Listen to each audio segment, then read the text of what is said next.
పుణ్యలోక మాలయపక్ష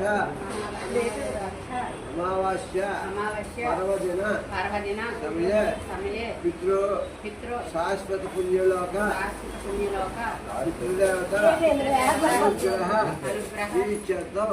స్వర్గలోక పుణ్యలోక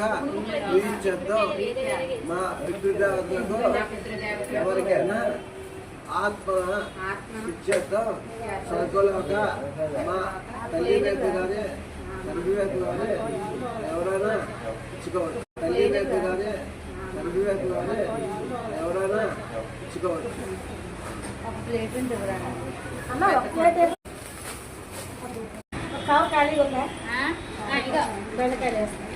ఎంత చెప్పండి ఇది చూడు మరి సేవలో ఉన్నారు కదా. చూడండి.